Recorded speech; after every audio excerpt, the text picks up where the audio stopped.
에 대한 그 여러 가지 의견들이 많이 있습니다. 13장은 일종의 묵시를 기록해 놓은 것이죠. 그래서 마가복음과 마태복음과 누가복음은 예수님의 종말 혹은 예루살렘의 멸망과 관련돼서 이런 내용들이 다 한 장씩 있습니다. 요한복음에는 없습니다.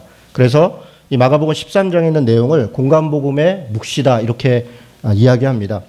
이 내용들을 읽어보신 분들은 뭐 잘 아실 텐데요. 대이변, 어떤 역경, 핍박, 배교 뭐 이런 것들을 기록하고 있습니다.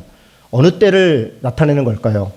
크게 보면 두 가지 의견이 있습니다. 하나는 AD 70년에 예루살렘이 로마에 의해서 멸망할 때, 예루살렘이 완전히 그 멸망해서 그 나라 자체가, 존속 자체가 사라져버릴 때 그때를 이야기하는 것이다. AD 70년 예루살렘 멸망을 이야기한 것이다. 이런 주장이 굉장히 설득력 있게 제기가 됩니다. 최근에 새물결 플러스라는 책에서 출판사에서 관련된 책을 냈는데 제가 이렇게 훑어보니까 마가복음이나 누가복음이나 또 마태복음에 있는 이 종말에 대한 이야기를 AD 70년의 예루살렘 멸망으로 완전히 규정하고 그렇게 설명한 내용들 아주 설득력 있게 쓴 책을 봤습니다. 또 다른 관점은 종말, 궁극적 종말의 때이다. 예수님이 재림하실 때에 대해서 이야기하는 것이다 라고 하는 이야기들이 있습니다. 물론 이 양쪽의 주장이 다 일리가 있습니다. 예를 들면 13장 26절에 보면 그때의 인자가 구름을 타고 큰 권능과 영광으로 오는 것을 사람들이 볼 것이다. 이렇게 기록하고 있습니다. 이 부분은 예루살렘 멸망으로 설명하기에 좀 어려운 부분이 있습니다. 물론 이런저런 비유로 당시 시대의 모습으로 이것을 설명해 놓은 그런 내용들도 있습니다. 그러나 제가 볼 때 이것은 궁극적 종말에 대한 이야기로 보는 것이 더 적절하다. 그렇게 볼 수 있겠습니다. 14절부터 23절의 내용들은 아마 예루살렘 멸망에 대해서 이야기해 놓은 것으로 보입니다. 그래서 이 내용 안에는 두 가지 내용이 다 들어있다. 예루살렘이 AD 70년에 멸망할 것이다. 그리고 그 멸망에 대해서 경고하고 있는 그런 이야기들도 있고, 그리고 궁극적 종말의 때 주님이 재림하실 때에 대한 이야기도 있는 것으로 봅니다. 그래서 가장 적절한 해석은 예루살렘 멸망을 통해서 주님이 재림하시는 것을 미리 준비하는 것에 대한 예고로 보는 것이 더 적절하지 않은가, 그렇게 이 말씀들을 많이 해석합니다. 8절을 한번 보겠습니다. 8절에 보면 민족이 민족을, 나라가 나라를 대적하여 일어나겠고 곳곳에 지진이 있으며 기근이 있으리니 이는 재난의 시작이라, 이렇게 되어 있습니다. 무슨 얘기냐면 무슨 민족 간의 전쟁도 있고 무슨 기근도 있고 지진도 있는데 이것이 재난의 끝이 아니라, 그래서 완전히 끝난 것이 아니다. 이것은 일종의 사인이다. 재난의 시작이다. 라고 하는 말씀이라는 의미입니다. 예루살렘의 멸망은 일종의 그것으로 인해서 이스라엘의 멸망으로 모든 것이 끝났다. 라고 하는 것이 아니라 주님의 궁극적 재림에 대한 일종의 사인이다. 그렇게 볼 수 있겠다. 그렇게 생각합니다. 여러분 13장에는 27개의 미래형 동사가 있습니다. 이 13장 안에는 동사들이 굉장히 많이 나오는데요.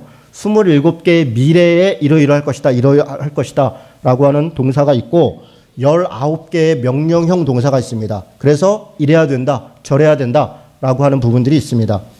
종말적 묵시가 단지 그냥 묵시적으로 그래 그렇게 멸망하는구나 라고 하는 어떤 사건을 알려주는 데 목적이 있는 것이 아니라 무엇을 명령하고 또 무엇을 미래를 보여주는 이유는 이것을 통해서 어떤 교훈을 얻으라는 것입니다. 이것을 통해서 우리가 돌아봐야 될 것이 있고 우리가 행동하는 데 있어서 지침을 받아야 될 그런 교훈과 권면이 있는 그런 내용이다. 그런 이야기입니다. 13장은 14장으로 이어지는데요. 우리가 알다시피 14장, 15장, 16장은 예수님이 고난을 받으시고 재판도 받으시고 그리고 십자가에 달려 죽으시는 장면이 아주 리얼하게 이야기가 전개됩니다. 그리고 12장까지 그동안 예수께서 갈릴리에서 나사렛에서 사역했던 이야기들, 또 예루살렘에 들어오셔서 자신이 예수 그리스도가 왜 예루살렘에 왔는가에 대한 전조들, 그리고 그것을 통해서 자신이 누구인가를 설명하는 이야기들이 12장까지 있는데 그 중간에 위치하고 있습니다. 굉장히 특이한 부분입니다. 여러분 우리가 12장까지 이야기를 들으면서 좀 답답하고 좀 안타까웠던 것은 예수님을 따라다녔던 제자들 혹은 그의 가족들, 또 심지어는 그로 인해서 병을 낳고 기적을 체험했던 사람들, 또 어떤 사람들은 권세 있는 가르침에 놀랬던 사람들, 이런 모든 사람들이 예수가 하나님의 아들이라는 것을 바로 인식하지 못합니다. 오히려 귀신들은 인식하고 그들은 떨고 그렇게 반응하는데 오히려 많은 사람들은 예수가 누구인가에 대해서 제대로 반응하지 못합니다.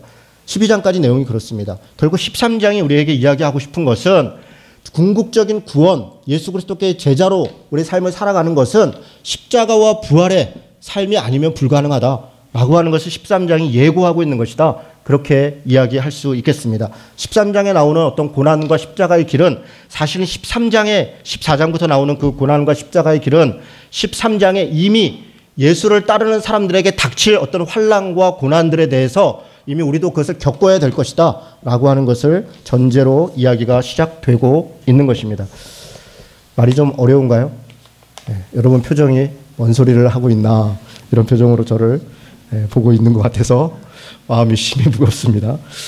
여러분 한번 하나하나 내용을 좀 살펴보도록 하겠습니다. 13장 1절에 보니까 예수께서 성전에서 나가실 때에 제자 중 하나가 이르되 선생님이여 보소서 이 돌들을 어찌하며 이 건물들이 어떠하니까 이렇게 묻습니다.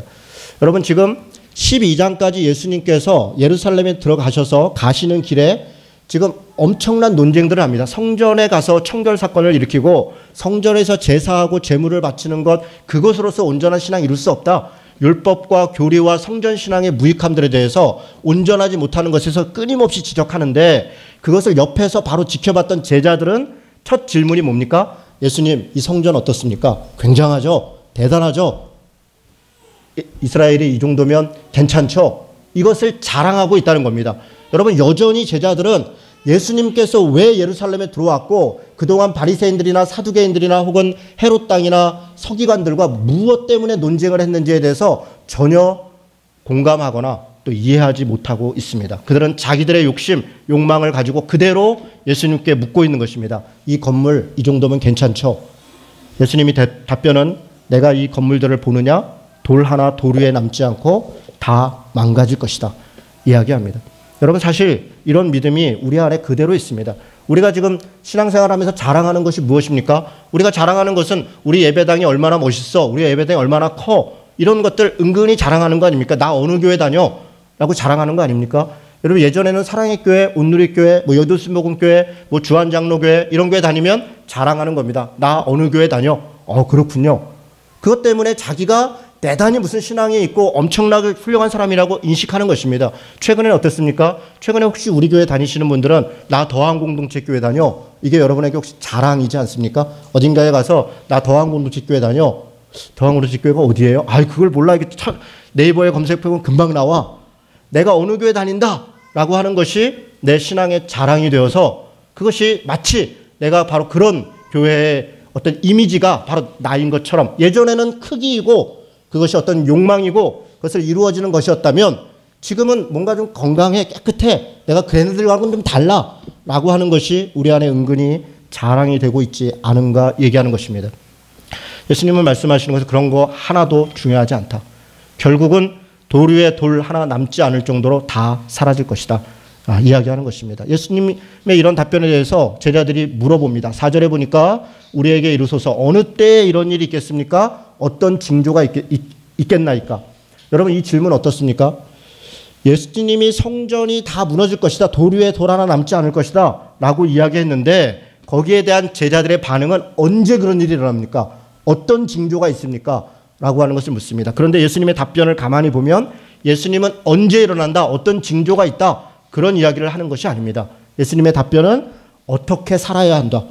성전이 무너진다는 것은 이들에게서는 종말과 같은 것입니다. 성전을 부여잡고 성전에 하나님이 계시다라고 믿고 살았던 이스라엘 백성들에게 있어서 성전이 무너진다는 것은 종말이 왔다는 것입니다. 나라가 멸망한다는 것입니다. 자신들의 신앙이 끝이 왔다는 것입니다. 그런데 그들이 물어보는 것은 언제 그런 일이 있습니까? 어느 때 징조가 있습니까?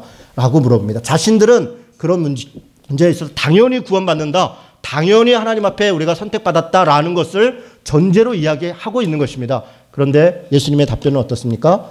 어떻게 살아야 된다. 종말이 오니까 그러면 우리는 어떻게 살아야 됩니까? 어떤 모습으로 이것을 살아가야 되겠습니까? 그 부분에 대해서 예수님이 이야기하고 있습니다. 제자들의 관점과 예수님의 답변의 관점은 굉장히 다릅니다. 지금도 마찬가지입니다. 지금도 우리가 교회에서 묻는 것, 예수님 앞에 우리가 간구하는 것은 내 욕망이 언제 이루어집니까? 우리 아이가 대학이 어떻게 됩니까? 우리 집이 어떻게 됩니까? 내가 이만저만한데 그것이 언제 이루어집니까? 사실 거기에 우리는 관심이 있습니까? 그게 어느 때입니까? 어떻게 하면 하나님 이런 저런 걸 나에게 주시겠습니까? 거기에 관심이 있습니다. 그러나 성경의 가르침은 우리에게 늘 얘기하는 것은 어떻게 살아야 될 것이냐, 어떻게 살 것이냐 라고 하는 것을 우리에게 답변합니다. 동문서답 같은 것이죠. 제자들도 답답합니다. 자신들이 끊임없이 자신들의 욕망에 이루어질 때를 묻고 징조를 묻지만 예수님은 끊임없이 어떻게 살아야 된다라고 하는 것에 대해서 이야기를 합니다. 어떻게 살아야 된다는 겁니까? 몇 가지 동사로 이야기합니다. 주의하라 이야기합니다. 3절에 보니까 주의하라 이런 것이 있고요. 그 다음에는 9절에 보니까 스스로 조심해라 이런 단어가 있습니다. 23절에 보니까 너희는 삼가하라 이렇게 얘기합니다. 그리고 33절에는 주의하라 깨어 있어라 이야기합니다. 뭐 사이사이에도 여러 가지 동사들이 있지만 가장 대표적으로 네 가지를 얘기하는 겁니다. 주의해야 된다는 겁니다. 마지막 때가 온다. 성전이 무너진다. 끝이 온다. 그러면 어떻게 해야 된다? 주의해야 된다는 겁니다. 조심해야 된다는 겁니다. 삼가해야 된다는 것입니다. 깨어 있어야 된다라고 우리에게 이야기하고 있는 것입니다. 무엇을 주의하라고 합니까? 13장 6절에 보니까 많은 사람이 내 이름으로 와서 이르되 내가 그라하여 많은 사람을 미혹하리라. 누군가가 종말의 때가 오면 누군가를 미혹하는 때가 온다는 것입니다. 여러분, 종말을 물론 우리가 세상적 종말 또 예루살렘의 멸망 이야기할 수 있겠습니다. 개인에게 종말은 무엇입니까? 죽음입니다. 여러분, 우리 신앙생활 하다가 죽음 앞에 맞닥뜨려 보면 많은 사람들이 미혹당하는 것을 볼 수가 있습니다. 다시요. 많은 사람들이 죽음에, 그것이 목숨의 죽음일 수도 있고 어떤 직장에서의 잘림일 수도 있고 이런저런 어떤 고난이 오면 많은 사람들이 어떤 평소에는 멀쩡한 겁니다. 하나님 앞에 온전히 신앙생활하고 쫓아가는 것입니다. 그런데 자기에게 극단적 어려움이 닥치기 시작하면 누군가의 말에 귀를 기울이기 시작합니다. 누가 용하대, 어디 가면 해결된대, 뭐뭐 하면 가능하대. 거기에 우리가 미혹이 당합니다. 평소라면 전혀 미혹당하지 않습니다. 그런데 자기 안에 어떤 종말의 순간이 오면 그 순간 그동안 가지고 있었던 건전한 신앙, 성경적 해석 다 날아갑니다. 그리고 이 종말로부터 누가 나를 구원할 것인가에 우리는 목을 메고 그리고 미혹당하기 시작합니다. 여러분, 우리 다 그렇게 생각하죠. 보이시피싱 같은 거 있으면 아유 내가 그거 당하겠어? 나는 안 당해. 여러분, 근데 뜻밖에도요, 우리 주위에 보이시피싱에 멀쩡한 사람이 당한 사람들이 많습니다. 심지어는 경찰이요, 그거 막으러 다니는 경찰이 보이시피싱을 당해요. 왜 그렇습니까?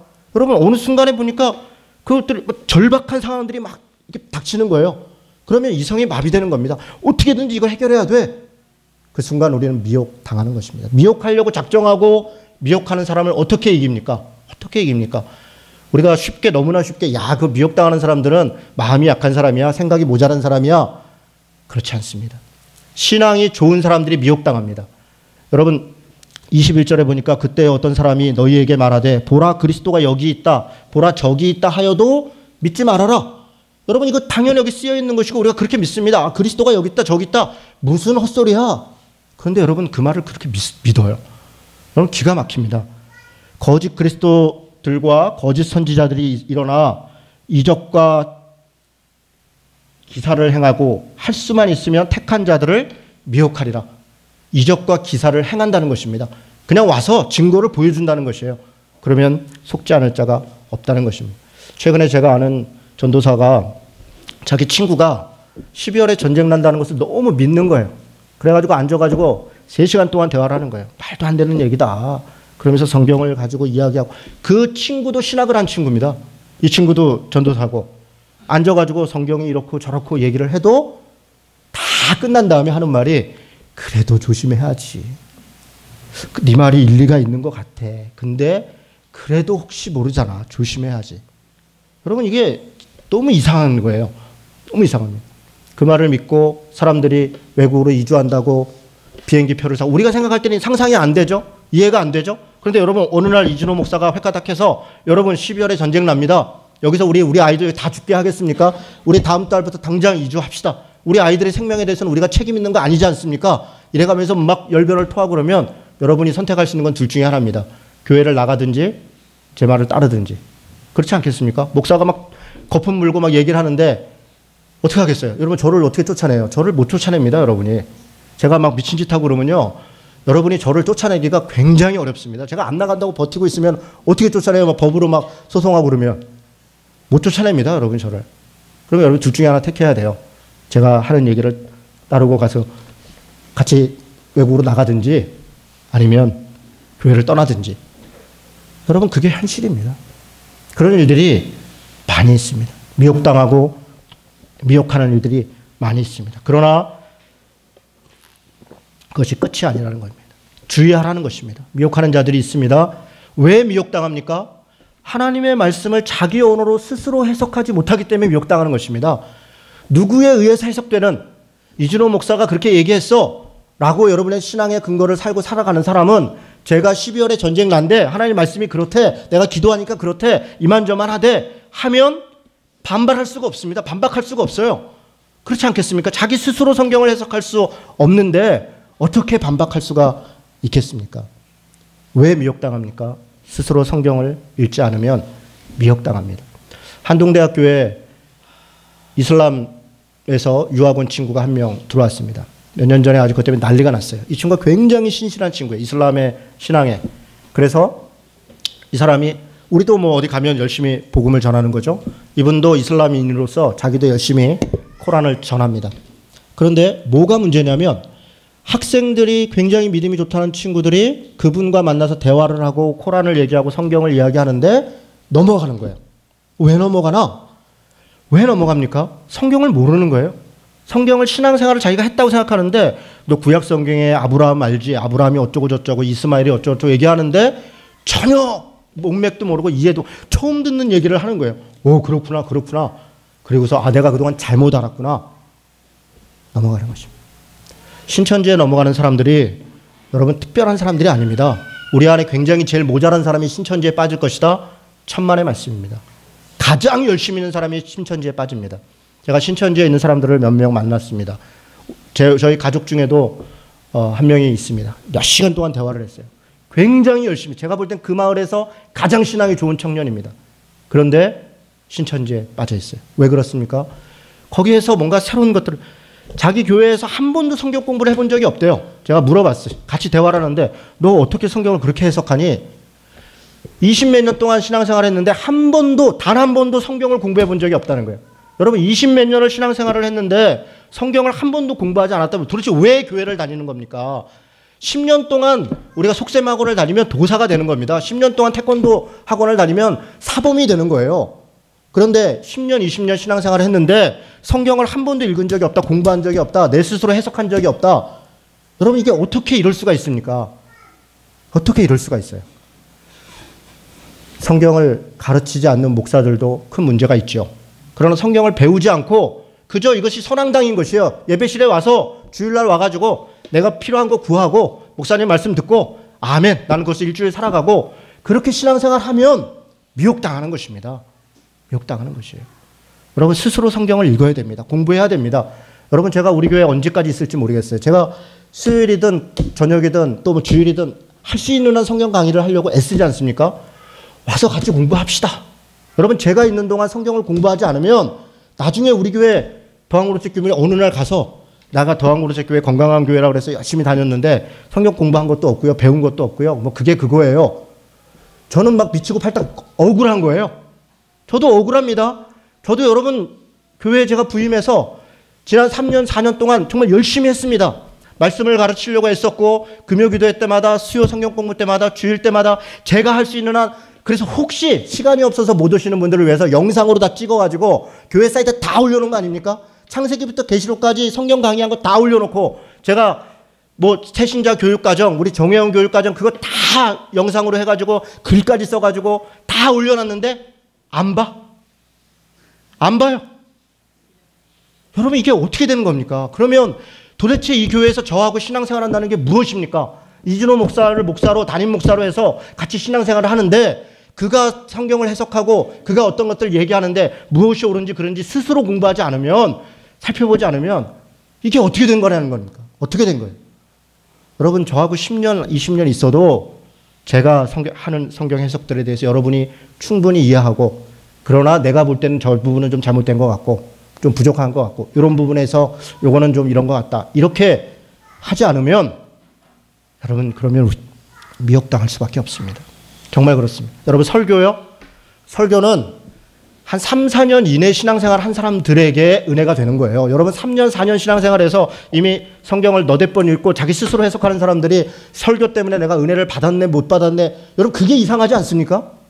이게 무슨 상관이 있어요? 한 30분 동안 이진호 목사가 여기 서갖고 이야기하는 게 도대체 내 삶의 일주일 동안 무슨 작용이 있다는 거예요. 여러분 그거는 그렇게 중요하지 않습니다. 설교는 성경을 전혀 이해 잘 못하고 처음 신앙생활하는 분들이 예수가 누구인지, 복음이 무엇인지, 성경의 기본적 가르침이 무엇인지를 이해하는 것, 그것이 설교입니다. 설교를 듣고 신앙생활을 해야겠다라는 걸 충분하다 생각하는 분들은 착각하는 것입니다. 착각하는 것이에요. 제가 다시 말씀드립니다. 여러분 반드시 스스로 성경을 공부해야 되고, 그러나 스스로 공부하기 위해서 처음부터 할 수는 없죠. 그러니까 누군가가 가르쳐주는 사람이 필요합니다. 가르쳐주지 않는데 어찌 알으리요? 그렇게 겐다게를 갔던 네시가 이야기를 한 겁니다. 빌립을 만났던 사람이, 빌립이 그래서 가르치지 않습니까? 말씀이 네가 읽은 것은 요런 뜻이다. 그랬더니 그 말씀을 듣고 깨닫고 세례를 받지 않습니까? 가르쳐 줄 수 있는 사람이 있을 때 배우셔야 됩니다. 그리고 그것을 자기 안에서 소화하고 다시 자기 언어로 해석해야 됩니다. 주의하라고 얘기합니다. 누굴 주의하라고 얘기합니까? 미혹하는 자들을 주의하라 얘기합니다. 난리와 난리가 있을 것이다. 자연재해가 있을 것이고 이런저런 자연적 재앙이 있을 것이라고 얘기합니다. 여러분 정치적 재앙이 있습니다. 정치적인 박해가 있다는 겁니다. 국가로부터의 어떤 박해, 또 신앙이 다른 것으로부터의 박해, 자연적 재해로부터의 고난, 내가 감당할 수 없는 어느 고통과 고난이 살다 보면 닥치는 것입니다. 꼭 종말의 때가 아니더라도 우리가 살다 보면 정말 내가 도대체 감당할 수 없다라고 하는 어떤 지점이 옵니다. 바로 그 지점이 내가 믿음이 있는가 없는가가 판단되는 바로 그 지점입니다. 바로 그럴 때 어떻게 하라는 것입니까? 스스로 참고 견디고 이겨라, 그렇게 이야기하는 것입니다. 여러분 12절에 보니까 뒤에 13절에 또 너희가 내 이름으로 말미암아 모든 사람에게 미움을 받을 것이나 끝까지 견디는 자는 구원을 받을 것이다 얘기합니다. 여러분 이 말씀이 이기는 자는 혹은 구원을 받은 자는 구원을 받으리라 이렇게 얘기하면 얼마나 좋을까요? 여러분 지금 정치적 이유로 혹은 자연적 이유로 고난과 아픔이 있다는 거예요. 그런데 그 앞부분에 뭐라고 얘기하냐면 11절에 보니까 그 말을 하라 말하는 이는 너희가 아니고 성령이시다. 성령께서 우리를 도우실 것이다. 붙잡아 주실 것이다. 이야기합니다. 아니 그러면 성령이 붙잡아 주시고 도우시면 이길 수 있는 거 아니에요. 이길 수 있고 그리고 그것을 벗어날 수 있어야 되는데 13절은 뭐라고 얘기하냐면 견디는 자는 이렇게 돼 있어요. 여러분 이게 은혜가 안 되는 말씀입니다. 벗어나고 이길 수 있어야 되는데 견딜 수 있도록 도와주신다는 거예요. 견디는 게 믿음이라는 겁니다. 그게 구원이라는 것입니다. 여러분 종말의 때가 있고 개인도 마찬가지고 교회도 마찬가지고 국가와 나라와 민족도 궁극적 종말의 때가 있습니다. 그 고통과 고난의 때 우리가 할 수 있는 것은 무엇입니까? 견디는 것입니다. 성령께서 인도하시고 이끄시고 그 힘으로 견디는 것, 그것이 믿음이다, 그렇게 이야기하는 것입니다. 우리 이런 얘기가 있습니다. 기쁠 때 감사해라, 고난당할 때 기도하라, 그런 이렇게 현판이 있습니다. 그 말은 참 진리입니다. 왜 기쁘고 좋은 일이 있는데 감사해야 됩니까? 교만하지 않도록 하기 위함. 이 기쁨이 다 내 힘으로 내 능력으로 내가 이룬 것이 아니라는 것입니다. 그래서 감사해야 되는 겁니다. 교만하지 않도록 기쁘고 잘되고 형통할 땐 감사해야 됩니다. 겸손해야 됩니다. 하나님께서 하셨습니다. 누구의 도움입니다. 당신들이 도와줬습니다. 감사하는 것입니다. 고난당할 때는 어떻게 합니까? 고난이 있고 아픔이 있고 고통이 있습니다. 기도하라는 것입니다. 누구를 원망하라는 것이 아니라 기도하라는 것입니다. 고난과 눈물이 있을 때는 하나님 앞에 기도하라는 거예요. 잠잠하고 기도하고 침묵하고 하나님을 오히려 찾고 바라고, 그것이 고난당하는 자의 자세입니다. 누구를 원망하고 너 때문이야, 하나님 때문이야, 무엇 때문이야 라고 하는 것, 그렇게 그 고난을 이길 수 없습니다. 고난과 눈물이 있을 때 우리가 할 일은 기도하는 것입니다. 하나님 앞에 무릎을 꿇는 것이고 견디는 것, 그것이 믿음이다, 그렇게 이야기하고 있습니다. 여러분 14절부터 23절까지는 예루살렘의 멸망에 대해서 얘기합니다. 끔찍한 이야기들이 있습니다. 이런 끔찍한 가운데 여러분 이렇게 끔찍한 일이 있으니까 이렇게 피해라, 절로 도망가라, 그렇게 이야기하면 좋은데 이 이야기의 결론은 23절입니다. 뭐라고 되어 있습니까? 너희는 삼가하라. 내가 모든 일을 너희에게 미리 말하였노라. 삼가라는 것입니다. 왜 삼가라는 겁니까? 예루살렘이 멸망할 때 그것을 인위적으로 뭔가를 이겨보겠다고 덤비고 만들고 하는 일들을 삼가하라는 것입니다. 그 종말은 받아들이는 것입니다. 여러분 실제로 예루살렘에 멸망할 때 유대인들이 끝까지 요새의 3년 동안 버티면서 그렇게 전쟁을 했습니다. 마세대 요사였나요? 그런데 다 완전히 다 멸종당하고 말았습니다. 끔찍한 일들이 있었죠. 삼가하라 이야기합니다. 멸망의 때, 종말의 때는 삼가하고 그 멸망을 그대로 담담히 받아들이는 것, 그것도 하나님의 뜻이다. 그렇게 이야기하는 것입니다. 주님이 궁극적으로 오실 것이다 이야기합니다. 그러면서 28절에는 무화과 나무의 비유를 배워라 이야기합니다. 무화과 나무 얘기를 왜 하는 것입니까? 자연현상과 같이 동쪽에서 해가 뜨고 서쪽으로 지고, 맞죠? 네, 맞죠. 서쪽에서 뜨는 게 아니죠. 동쪽에서 해가 뜨고 서쪽에서 지고 뭐 바람이 불고 뭐가 하면 비가 올려나 보다, 이런 것처럼 자연적인 어떤 현상들이 늘 반복되고 동일하게 이루어지는 것처럼 지금 종말의 때 주님의 궁극적 재림은 반드시 이루어질 것이다 라고 이야기하고 있습니다.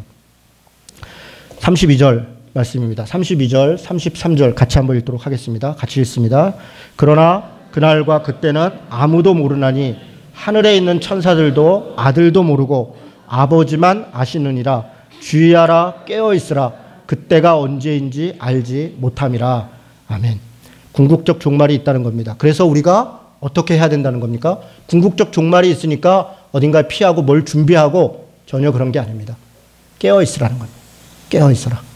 깨어있으라는 것은 시대를 분별하라는 것입니다. 무엇이 옳은가, 무엇이 그른가 분별할 줄 알아야 된다는 것입니다. 하나님의 뜻에 옳은 것을 쫓아가야 되는 것입니다. 죽고 사는 것이 문제가 아니라 옳지 않고 옳은 것이 문제인 것입니다. 여러분 지금 이것이 마지막 때만 얘기한 거, 지금 우리에게 하는 말입니다. 지금이 사실 종말의 때 아닙니까? 우리에게 하는 이야기입니다. 무엇이 옳은가 무엇이 그른가 깨어 있어야 됩니다. 그것이 누군가에 의해서가 아니라, 여러분 우리 한국교회를 보십시오. 우리 한국 사회를 보세요.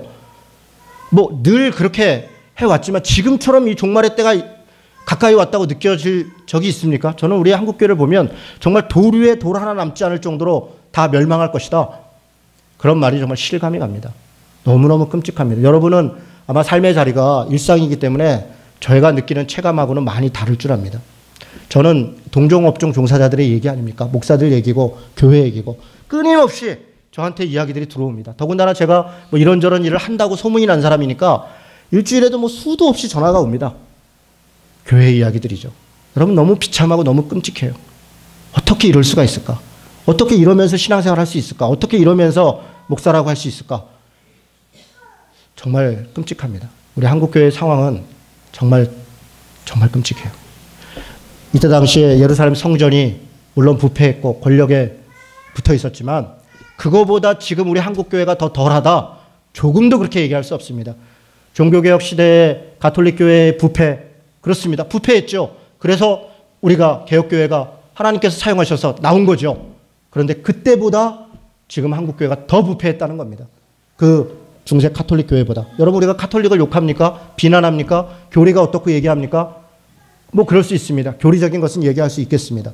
그러나 한국교회 우리 모습들을 보면 교리를 얘기할 수 있는 상황이 아니에요. 윤리는 말할 것도 없고 정말 어쩜 이렇게 이럴 수가 있나. 끔찍합니다. 상고 사회도 마찬가지입니다. 그러면 우리는 무엇을 해야 됩니까? 깨어 있으라는 것입니다. 무엇이 옳은지 무엇이 그른지를 스스로 판단하고 옳은 일을 위해서 삶을 살아야 된다는 거죠. 목사는 제 삶의 자리가 교회 현장이기 때문에 교회개혁 운동을 위해서 일하는 것 아닙니까? 제가 때로는 이런저런 희생을 각오하고 하는 것 아닙니까? 여러분은 어떻습니까? 여러분이 제가 하는 일을 해야 된다고 저는 생각하지 않습니다. 저는 우리 성도들이 자기 삶의 자리에서 깨어있기를 바랍니다. 여러분 각자의 삶의 자리가 다르지 않습니까? 어떤 사람은 학교에 있고 어떤 사람은 직장에 있고 어떤 사람은 가정에 있는 것입니다. 자기 삶의 자리에서 깨어 있어야 되는 것, 저는 그것이 우리 신자들의 모습이다 이렇게 봅니다.